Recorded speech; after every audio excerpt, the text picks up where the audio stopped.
I am so excited to be here with Shirley Johnson today for another interview of a modern witch.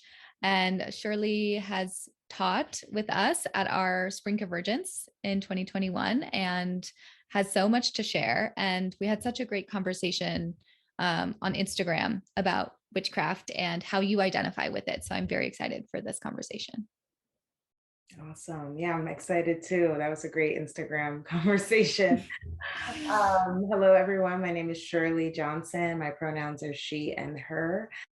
I am professionally identified as a licensed therapist. I work with couples and adults. And I also have been a yoga teacher for the last almost 15 years, I think, and energy healer and studying various energy medicines over the last 15 years. I and I'm also trying on new terms because I am in a personal season of reflection and creativity, and I'm also trying on the professional titles that of being a vulnerability priestess or a vulnerability alchemist, an authenticity priestess. So I yeah, love that. a bit about me. So that's such a great role. Loving that. Um, I'd love to start our conversation just by getting a sense of when you, on your personal journey, really connected with your sense of spirit or your connection to spirit. Mm, I feel like I was connected to spirit from a young age as a child. Um, Not necessarily with that language. I didn't grow up necessarily like traditionally religious or in specific spiritual community, but um, God was talked about a lot, and dreams were talked about a lot, and metaphysical experiences, out of body experiences were also talked about a lot in my family of origin. I'd say by the time though I was in my early 20s, that's when it was unavoidable for me to look past it or to not go deeper into what's happening or deeper into that relationship.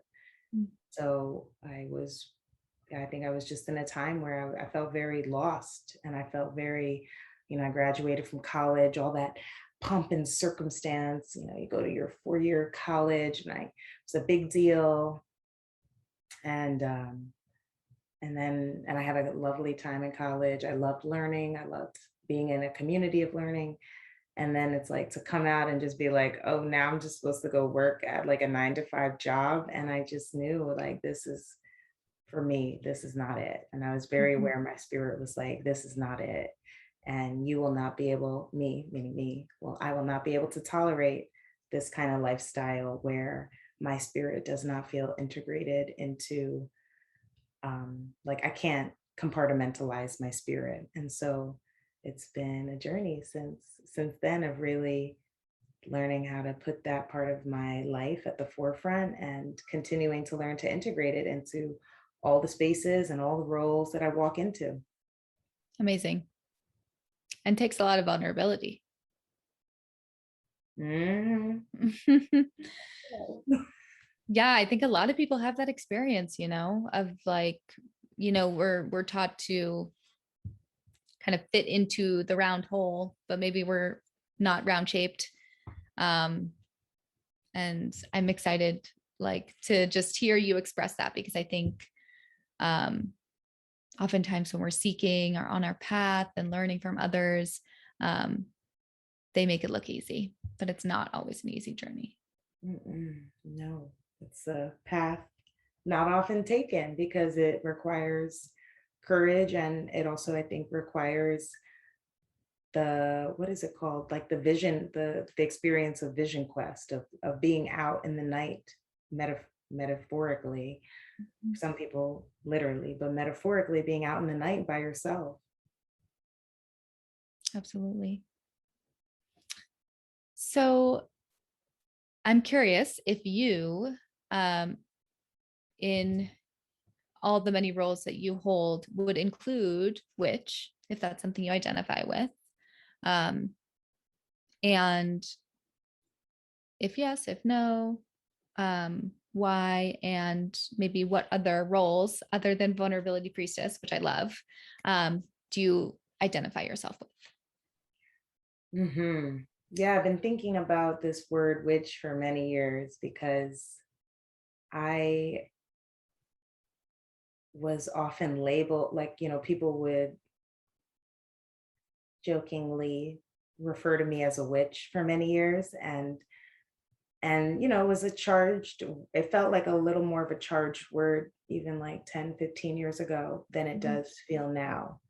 And I felt, I remember feeling sometimes self-conscious of it because I didn't know many people who, in my age group at least, who were really exploring the life of being a mystic. I think mystic resonates with me. And now I feel like a desire to reclaim, which I actually also was like a little, I think, distant from it too, because that word is it's an English word. It's a word that comes from a European language, and of, being someone who's identifiably Black and being like, oh, I'm not.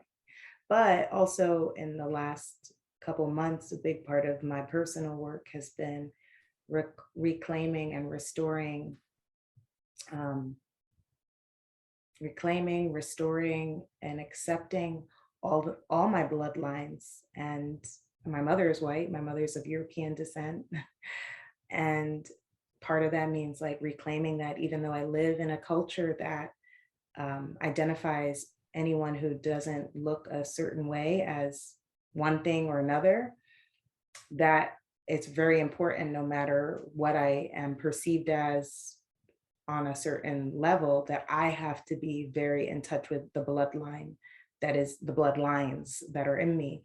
And so I've actually been wanting to really reclaim and restore also some of those Wiccan, Celtic, pagan practices to me, because that's my lineage as well. Yeah, what a journey. Yeah. And yeah, that word is so charged and so loaded. And I think part of our journey as an organization, like Modern Witches, um, is to hopefully open that word up for folks, so that while it is a European word, like how can it also invoke all these different meanings that are maybe more culturally aligned with everyone's own individual path, which there are like infinite. Yeah. And it's an archetype, like I think there's a word probably in every language that speaks to that archetype: the witch archetype, the sorceress archetype, the magician archetype, the medicine woman archetype. They all, to me at least, I also identify as being a medicine woman, and identify with, the concept of my medicine, like walking with my medicine, and that being part of my everyday life and my purpose. But I think that concept, the archetype, exists in all cultures around the world from the beginning of time. And so, you know, this is how right now, this is the shared language, at least me and you have.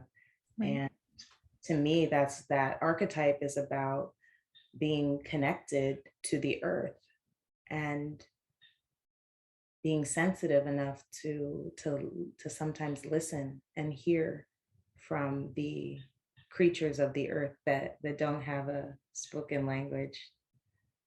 Mm, yes. And I'm curious what you think it means to be a modern witch or a modern medicine woman. Oh goodness, this is the journey. This is the geesh. Yeah. Thinking a lot about the word modern these days.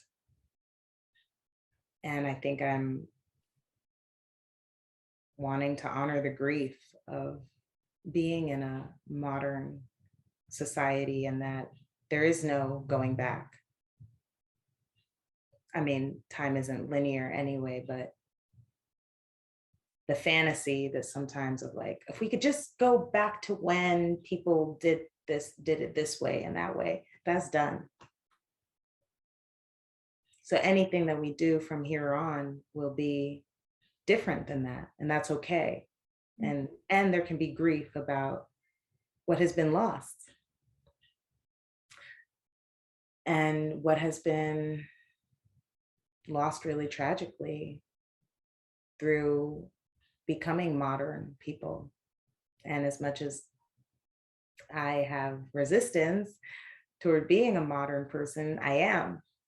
It is what it is. So I think to be a modern witch in some ways, or a modern priestess, is to be a bridge, is to be the bridge of the present, the past, and the future.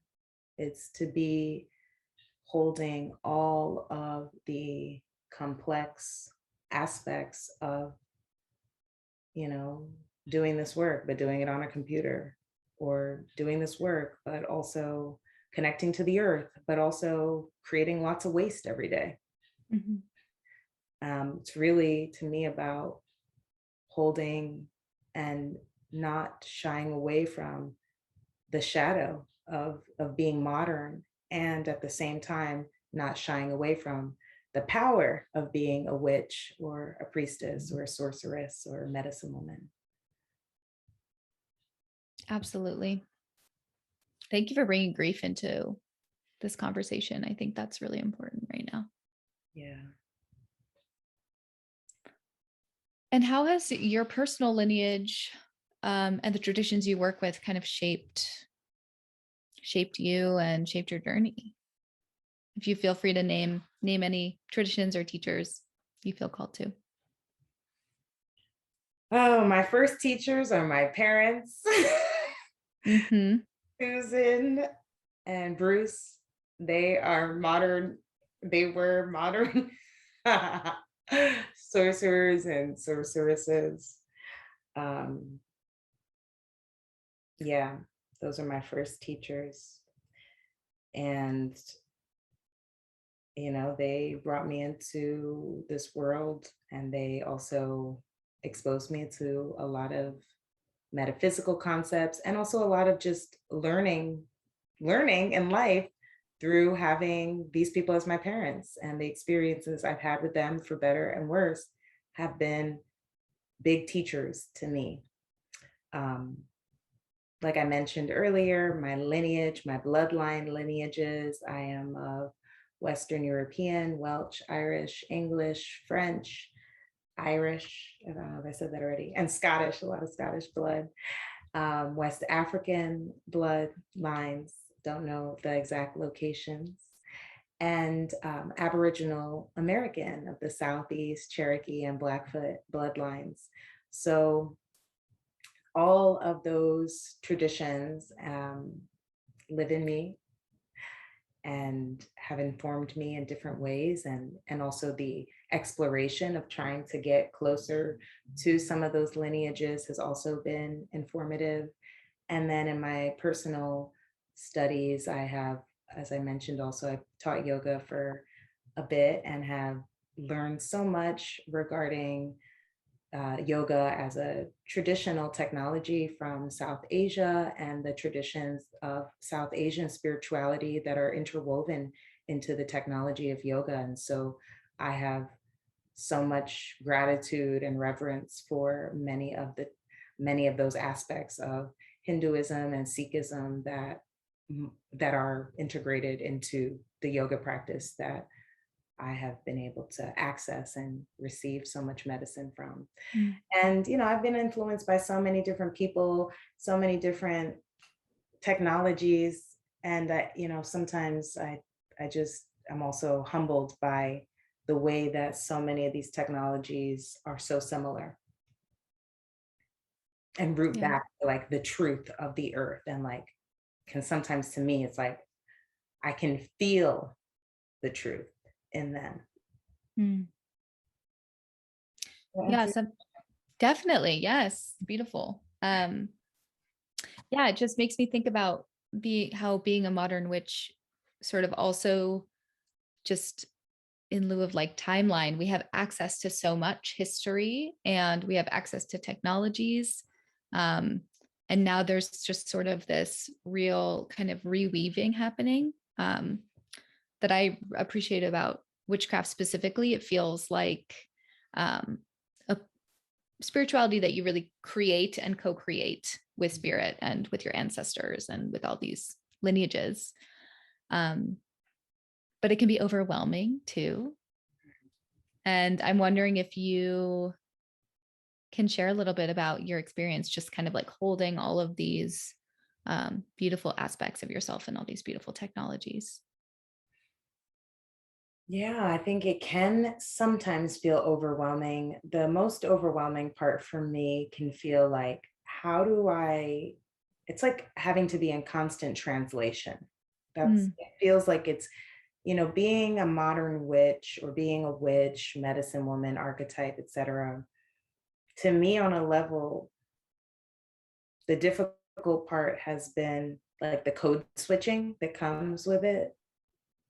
Like the kind of not always, but having commentary that is sometimes unsolicited about how I navigate life or my cosmology, which is very different than the sort of status quo cosmology and how things are seen. I don't see things the same way as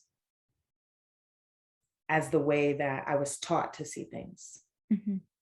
And to me, that part can be overwhelming because it's like the responsibility also is like, it doesn't mean that I get to look away from the way that I have been taught to see things or from the shared cosmology or the dominant shared cosmology. It means that I see it all. I have to see that, and I have to see all the other worlds that I live in. And that part can feel overwhelming and sometimes isolating to see when I'm in that world and I'm seeing it, but I'm also like, there's a whole other thing I'm seeing that most people are not seeing. That can be, and again, like the word grief comes to mind, of like the grief of choosing to live in authenticity with whatever is right between you and spirit, and the grief of like how that can sometimes mean you have to give up being part of the status quo process, or the status, you can't quite get in the status quo the way that the next person might be able to. Right. So many levels of grief. Mm-hmm. I'm curious if you kind of mentioned this earlier, but that feeling of, when you graduated from college and that feeling of like loss, or feeling lost, sorry. Do you have kind of a practice or a suggestion or a piece of advice for someone who's like feeling in a similar way? Mm.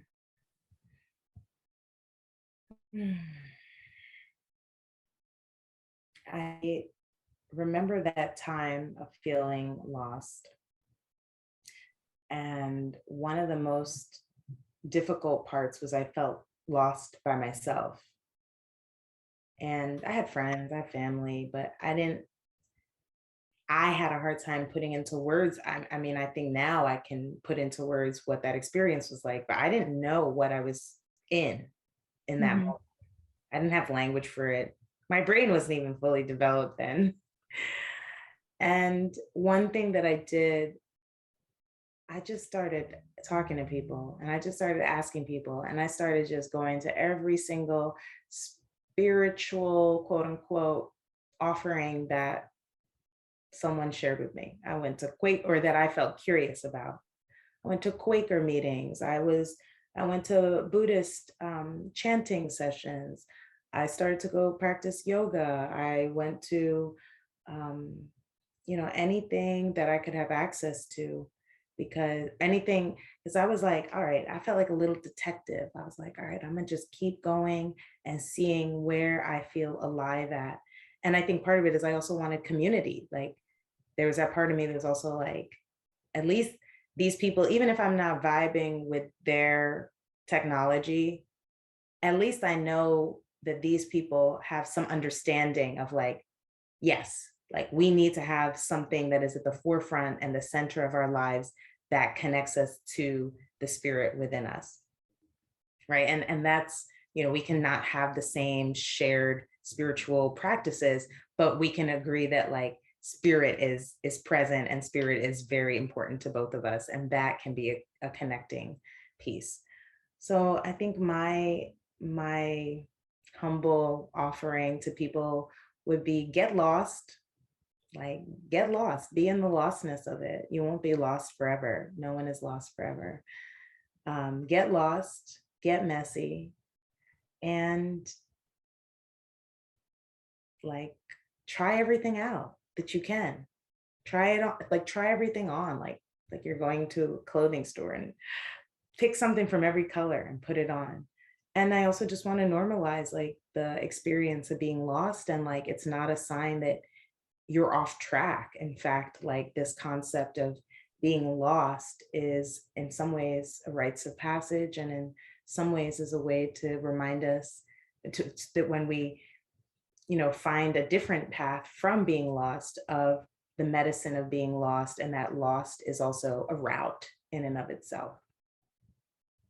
So be gentle with yourself and don't be hard on yourself if you feel lost. Like it's okay. Mm. It gives me big Fool vibes from the tarot. Mm-hmm. And like whenever I see the Fool in a reading, I just get so excited because it's that feeling of like joyously being lost and joyously choosing to go into the wilderness without feeling like there is a path you should be on even in the first place. Totally, totally, totally. Right. Even thinking when we're hiking, like all these paths that have been that if we go on a hike and there's a visible path, these have all been made. There's another way to get to the end of the hike or to get the circle to do the loop, but we have chosen often to stay on the path that hundreds of others have taken before us, because there's some safety in knowing somebody already did this. I can see the trail, but it doesn't mean there's not 100 other ways to hike that trail or another trail and get to the same place. Very true. Is there a embodied practice or ritual action that you want to leave our audience with today? An embodied practice or a ritual? You want me to say it or you want me to actually do it? Whatever you feel comfortable with. Okay. I'm open. I'm going to say it only because I think it would get me in my head a little bit to try to do it. Yeah. Right now, one of the embodiment practices I am finding very liberating, joyful, but there's room for all feelings in this practice, is one of my first loves as a child was dancing. Both my parents are musicians. I never got too disciplined with the musical instruments, but what I did love doing was dancing. And I always see dance and music as sort of, interconnected. And so I do this pretty much in all my Kundalini yoga classes that I teach. At one point, we stand up and I will invite folks to like open their feet, at least hip distance apart, take a little scan, try to bring a little softness into their joints. So shoulders, elbows, fingers, knees, hips, toes. And the first thing that we'll do is we'll just bounce. We'll just start to like bounce, like the little bit, lift the heels off the ground, and you can almost imagine like you're on a trampoline. And I'll play some music that has some kind of like drum or bass energy to it. So we're bouncing and just shaking and bouncing and just letting everything go, and then letting any sounds come out the mouth. Your voice may sound different, and it's like and just shake, shake, shake, shake, shake, shake, shake, shake, shake, shake, shake, shake, shake, until you're ready. And then you start to let it move into whatever dance wants to be inspired to come through you, and with the music. And some days, right, it might be really soft and airy and fairy like, and some days it's fiery and other days it's putting your grief into it, and other days it's putting your excitement and your sensuality into it. And it's just, to me, a practice that can meet wherever I'm at. And doing something like that for 6 minutes, it's so interesting how it will, for me, it'll change something in me. And if doing it in a group, it'll change the resonance of the group. Mm. It'll shake things up, right? Like all the things we're kind of like, I don't want to talk about that. I don't want to look at that. I don't want to feel that. The movement, to me, helps to bring some of those things up in a way that is not overwhelming to the nervous system, so that we can actually feel some of those things and or give voice or sound or movement to some of those aspects we're carrying around that are, sometimes we're creating stories around to give access to us being able to humanize it and humanize our whole experience. Can't wait to do that later today. Yeah, I'm happy to share. I have lots of playlists with music specifically Amazing. for this, so happy to share that with folks who are listening if that feels helpful. Amazing. I'm sure people will take you up on that. Yeah, I would love if you could share where folks can take your classes and continue to learn from you.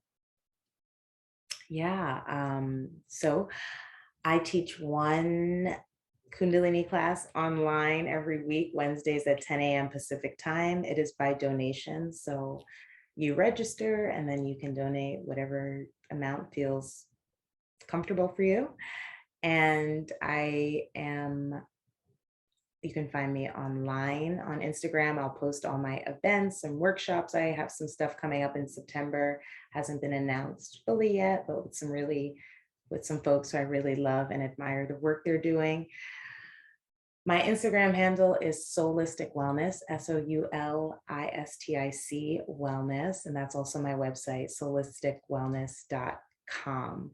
And as you already know, Casey, and I'll just share this depending on when folks listen to this, I also am currently about to go on I want to find a cooler term than sabbatical, but maybe it's a radical rest and reevaluation period. Love it. This fall. So I will not be teaching yoga, will not be doing any workshops, but I hope to, when the time and if the time calls me back to offer things, you'll find the offerings online at those sites I've shared. Awesome. And I'll make sure to link them. Thank you. I'm so excited for your rest and rejuvenation period. I am very excited as well. Yes. Yes to more of that. Too, but I think I think rest is also like ultimate witchery. It's like ultimate sorcery that every animal on this planet rests. And I think about cats, and people love cats, and the energy of that cat is like, a cat is not pressed. I've never seen a cat rushing. I've never seen a cat like, there's a certain anxiety that I just don't know if cats are not like they're immune to it. Where I have seen anxious dogs. I have seen dogs who seem a little anxious, but only dogs who have been domesticated and, are spending a lot of time with probably a neurotic human being. Exactly.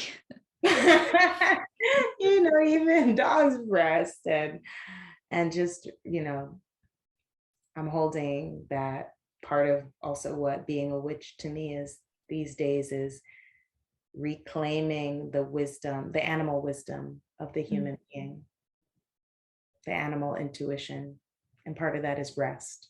It's like, who would I be if I just had 1 month, 30 days of sleeping 8 hours? And I thought about it and I was like, I think I'd be a radically different human. For sure.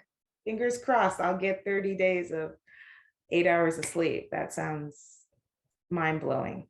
Yes. Well, we'll have to follow up and see how it goes. See how you feel. keep you posted. Okay. Well, thank you so much for this conversation. It was really, honestly, so inspiring. And I can't wait for folks to enjoy it. Thanks for having me, Casey.